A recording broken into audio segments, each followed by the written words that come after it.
کہا تھا رضی اللہ تعالی عنہ، جب سائل نے پوچھا تھا کہ کیا اللہ کے رسول صلی اللہ علیہ وسلم نے معراج میں اپنے اللہ کو دیکھا، ملاقات ہوئی؟ وہ کہتے ہیں نا کی نہیں کیتا یار نے ایک یار واسطے، رب محفلاں سجائیاں دیدار واسطے، رب کو یہاں نظر نہیں آتا تھا؟ انا للہ و انا الیہ راجعون، اپنے سامنے بٹھا کے دیدار کرنے کے لیے رب نے محفلیں؟ یہ ظلم کے عقیدے، یہ رسول اللہ کی شان میں غلو۔ تو پھر عائشہ فرماتی ہیں جس نے یہ کہا رسول اللہ نے اللہ کو دیکھا، اس نے اللہ کے رسول پہ جھوٹ باندھا۔ نبی تو دنیا کے اندر دنیاوی آنکھ سے اس زندگی سے اپنے رب کو نہ دیکھ سکیں، لیکن فضائل اعمال کہتا ہے کہ نہیں، یہ اولیاء سے ایک سیکنڈ کے لیے بھی پردہ نہیں پڑتا۔ ایک بہت بڑی گمراہی اس معاشرے میں پھیلی جس کا سبب یہی فضائل اعمال بنی۔ وہ کیا؟ ہمارے اولیاء اللہ مرتے نہیں ہیں، یہ تو صرف ایک مکان سے دوسرے مکان میں انتقال کرتے ہیں، یہ تو صرف مکان بدلتے ہیں، اب اس جگہ پہ رہ رہے ہیں، پھر اس جگہ کو چھوڑ کر دوسری جگہ پہ چلے جاتے ہیں، ان پر موت نہیں آتی۔ یہ ہمارے ہاتھ میں فضائل صدقات ہے، صفحہ اس کا 660 ہے۔ کہتے ہیں شیخ ابو یعقوب نے کہا میرے پاس مرید آیا، کہنے لگا میں کل کو ظہر کے وقت مر جاؤں گا۔ میں نے کہا کوئی بات نہیں، آنا مر جانا۔ وہ آیا، 2 رکعتیں پڑھی، لیٹ کے مر گیا۔ میں نے اس کو غسل دیا، میں نے اس کو کفن دیا، یاد کرنا الفاظ کو، میں نے غسل دیا، کپڑے پھاڑے، استنجا کروایا، طہارت کروائی، غسل دیا، لباس میں لپیٹا، کفن میں لپیٹا، کندھوں پہ اٹھایا، چپ کر کے پیارے رہا۔ لیکن جب قبر میں رکھا اس نے آنکھیں کھول دی۔ میں نے کہا سردار مرنے کے بعد بھی زندگی ہے؟ کہا بھلے آدمی میں تو زندہ ہوں، اللہ کا ہر عاشق زندہ رہتا ہے، ہم تو ایک مکان سے دوسرے میں انتقال کرتے ہیں، ہم مرا نہیں کرتے، ہمیں موت نہیں آیا کرتی۔ ایک اور بزرگ کہتے ہیں ایک مرید آیا، میں نے جب غسل دیا اس نے انگوٹھا پکڑ لیا، اس نے نہلانا شروع کیا، اس نے انگوٹھا پکڑ لیا، گدگدی کر دی ہوگی یا چوٹی کاٹ لی ہوگی۔ میں نے کہا بابا میرا انگوٹھا چھوڑ دو، مجھے پتا ہے تم مرے نہیں، ڈرامہ کر رہے ہو، تم مرے۔ محمد حسین شیخ پوری رحمت اللہ علیہ کہتے تھے اللہ ان کی قبر کو جنت کا باغ بنائے، اگر یہ تمہارے مردے مرتے نہیں ہیں، ان کے جنازے میں اللہم اغفر لے حینا واہ حینا، مرا تو ہے نہیں، مرے ہوئے کہو گے تو وہابی ہو جاؤ گے، وہابی حینا کہا کرو۔ کہا اس نے میرا انگوٹھا چھوڑ دیا۔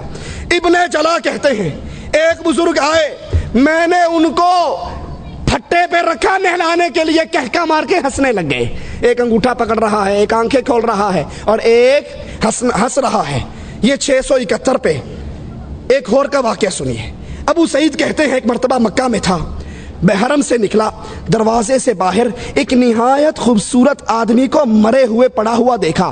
میں نے جب غور سے دیکھنا شروع کیا تو میری طرف دیکھ کر ہنسنے لگ گیا، کہنے لگا ابو سعید تمہیں پتا نہیں، محبت کرنے والے دوست مرا نہیں کرتے، صرف ایک جگہ سے دوسری جگہ پہ منتقل ہوا کرتے ہیں۔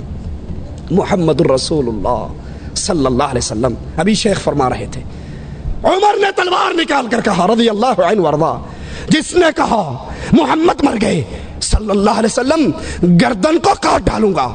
میرے نبی اٹھ کر کیوں نہیں آ گئے؟ کہا عمر پریشان کیوں ہوتا ہے، میں صرف اتوں پردہ کیتا ہے، اصل میں جاگ رہا ہوں، زندہ ہوں، سب کچھ دیکھ رہا ہوں۔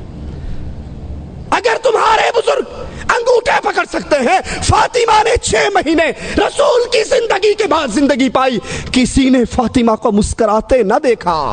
فاطمہ کو قریب کر کے کہا تھا آقا نے، فاطمہ کان میں کچھ کہا تو رونے لگ گئی۔ عائشہ نے پوچھا روئی کیوں تھی؟ کہا بابا نے کہا تھا فاطمہ اب میں تجھ سے دور جا رہا ہوں، اب میری موت کا وقت قریب آ رہا ہے، میں جا رہا ہوں۔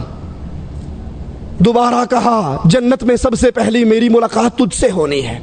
نبی تو کہے میں مر رہا ہوں، قرآن تو کہے وما محمد الا رسول قد خلت من قبلہ الرسل افإن مات، قرآن تو کہے انک میت، لیکن تبلیغی کہتے ہیں ہمارے نہیں مرتے، صرف مرتے ہی نہیں بلکہ یہ صفحہ 669 ہے، فضائل صدقات ہے۔ ابو علی نے کہا ایک فقیر میرے پاس عید کے دن آیا، خستہ حال، پرانے کپڑے، کہنے لگا کوئی پاک صاف جگہ ہے جہاں میں لیٹ کے مر جاؤں؟ کہا آ جاؤ، لیٹ جاؤ، مر جاؤ، بڑی کھلی جگہ ہے۔ وہ آیا، لیٹ گیا، مر گیا، اور جب وہ مرنے لگا، اینڈ ہو گیا، ہوا نکل گئی، میں نے غسل دیا، کہنے لگا بے وقوف، مجھے مردہ نہ سمجھنا، میں زندہ ہوں، قیامت کے دن پوری وجاہت کے ساتھ تیری مدد کروں گا۔ رسول اللہ نے تو کہا تھا فاطمہ سے خذی من مالی ما شئتی، جو جی چاہتا ہے میرے مال میں سے لے لے، عمل کر لینا، عرش والے نے پکڑ لیا تو محمد کی بیٹی میں چھڑا نہ سکوں گا صلی اللہ علیہ وسلم۔ اس حدیث کو بھی سامنے رکھیے۔ اور یہ صفحہ 711 فضائل صدقات، کہتے ہیں مولوی زکریا صاحب، عرب کی جماعت ایک سخی کی قبر پہ گئی، اونٹ پہ سوار ہو کر گئے، وہ قبر والا اونٹ والے کے خواب میں آیا اور کہنے لگا تم آئے ہو خالی پیٹ واپس چلے جاؤ، مجھے اچھا نہیں لگتا، یہ اونٹ مجھے بیچ دو، اس کے بدلے میں اصیل اونٹ گھر کھڑا ہے وہ لے لو۔ خواب میں سودا طے ہوا۔ لفظ ہے مولوی زکریا صاحب کے، قبر والا اٹھا، قبر سے نکلا، اونٹ کو ذبح کیا۔ قبر والا اٹھ کے باہر آ کے اونٹ ذبح کر کے پھر قبر میں چلا گیا۔ آگے پولیس کی چیک پوسٹ لگی ہوئی تھی، بیگم کو مل کر کیوں نہیں آیا؟ یتیموں کے سر پہ ہاتھ رکھ کر کیوں نہیں آیا؟ کہا ہم گوشت کھا پی کے جان بنا کے پیٹ بھر کے جا رہے تھے، سامنے سے ایک نوجوان آیا، تم میں فلاں ابن فلاں کون ہے؟ کہا میں ہوں۔ کہا میرے باپ کو کوئی چیز بیچی ہے؟ کہا سودا خواب میں قبر والے سے اونٹ کا ہوا تھا، کہا اس کے بدلے یہ اونٹ لے لے۔ مولوی زکریا صاحب کہتے ہیں یہ سخاوت کی حد ہے کہ مرنے کے بعد بھی قبر پہ آنے والوں کو خالی پیٹ نہیں بھیجا۔ قبر پہ آئے تھے یا کسی ہوٹل میں گئے تھے؟ یہ گئے کہاں تھے؟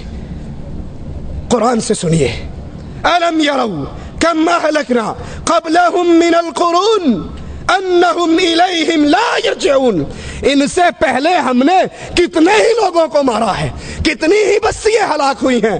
سنو مالک کا فیصلہ، أَنَّهُمْ إِلَيْهِمْ لَا يَرْجِعُونَ، رب کا فیصلہ ہے جو مر کے اگلے جہان چلا جائے وہ واپس نہیں آیا کرتا۔ اشرف علی تھانوی اشرف السوانے میں لکھتے ہیں نانا جان کے بارے میں، نانا جان حج پہ جا رہے تھے، ڈاکوؤں نے حملہ کیا، مر گئے، قتل ہو گئے، ختم ہو گئے۔ رات ہوئی تو نانا جان مٹھائی کا ڈبہ لے کے نانی اماں کو سلام کرنے پہنچ گئے، کہنے لگے کسی کو نہ بتانا، ہر جمعرات کو آؤں گا، مٹھائی لاؤں گا۔ کہا اچھا ٹھیک ہے۔ تھانوی صاحب کے نانا نہیں بتاتی۔ صبح خیال آیا جب لوگ بچے مٹھائی کھائیں گے تو پڑوسی تو کہیں گے بابا مرد گھر میں ہے نہیں، مٹھائیاں کہاں سے آتی ہیں، الزام لگیں گے۔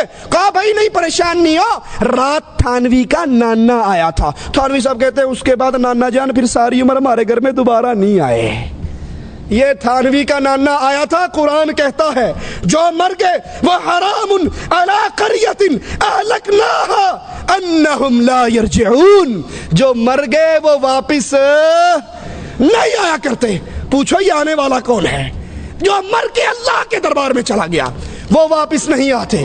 لیکن فضائل اعمال کہتی ہے آتے ہیں، انگوٹھے پکڑتے ہیں، مدد کرتے ہیں، روٹی کھلاتے ہیں اور یہ سارا کچھ کرتے ہیں، سنتے بھی ہیں، جبکہ قرآن کہتا ہے اِنَّكَ لَا تُسْمِعُ الْمَوْتَى، اے نبی آپ ان مردوں کو سنا نہیں سکتے، آپ ان کو اپنی آوازیں سنا نہیں سکتے۔